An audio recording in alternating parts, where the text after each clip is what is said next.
हमारे चैनल पर नए हो तो सब्सक्राइब प्लीज कर लो। दोस्तों, हिंदू धर्म ग्रंथों में भगवान श्री कृष्ण की लीलाओं से जुड़ी कई कथाएं पढ़ने और सुनने को मिलती है।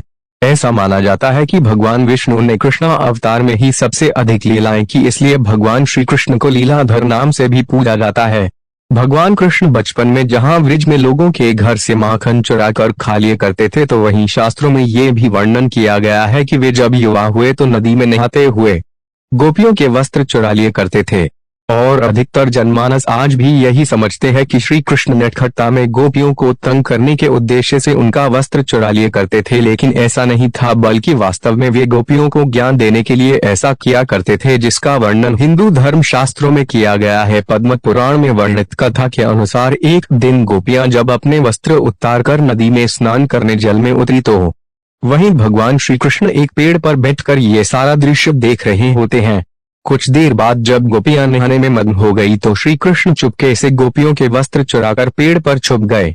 उधर जब गोपियां स्नान कर नदी से बाहर निकलने को हुई तो वे अपने वस्त्रों को नदी के तट पर ना पाकर चिंतित हो उठी और सभी अपने अपने वस्त्र ढूंढने लगी। उसी समय गोपियों की नजर छुपकर पेड़ पर बैठे श्री कृष्ण पर पड़ी तो वो सभी श्री कृष्ण से बोली, कान्हा, तुम्हें हम गोपियों को इस तरह नहाते देखते हुए जरा सी भी लज्जा नहीं आती? तब श्री कृष्ण ने गोपियों से कहा कि मुझे लज्जा क्यों आएगी, लज्जा तो तुम सभी को आनी चाहिए जो इस तरह निर्वस्त्र होकर नहा रही हो। फिर गोपियों उनसे बोली, कान्हा, हमसे गलती हो गई, अब ये बताओ कि तुमने हम सभी के वस्त्र चुराकर कहाँ रखा है। तब श्री कृष्ण पहले तो चोरी की बात से इनकार करते हैं, परंतु गोपियों के बार बार अनुरोध करने पर उन्हें बताया कि कन्याओं, तुम्हारे वस्त्र इसी वृक्ष पर हैं, पानी से निकलकर ले जाओ।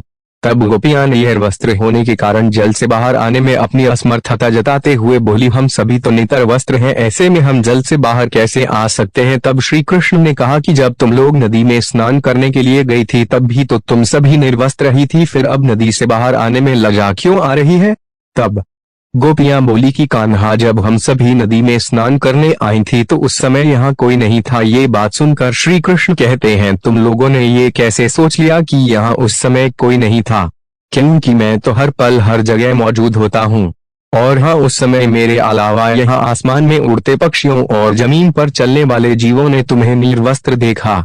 तुम निर्वस्त्र होकर जल में गी तो जल में मौजूद जीवों ने तुम्हें निर्वस्त्र देखा, और तो और जल में नग्न होकर प्रवेश करने से जल रूप में मौजूद वरुण देव ने भी तुम्हें नग्न देखा, साथ ही तुम्हारे पूर्वजों ने भी तुम्हें इस अवस्था में देखा है। क्योंकि पुराणों में बताया गया है कि स्नान करते समय हम सभी के पितर यानी हमारे पूर्वज हम सभी के आसपास होते हैं और वस्त्रों से गिरने वाले जल को ग्रहण करते हैं, जिनसे उनकी तृप्ति मिलती है। नितर वस्त्र स्नान करने से पितर अतृप्त होकर नाराज होते हैं, जिनसे व्यक्ति का तेज, बल, धन और सुख नष्ट होता है।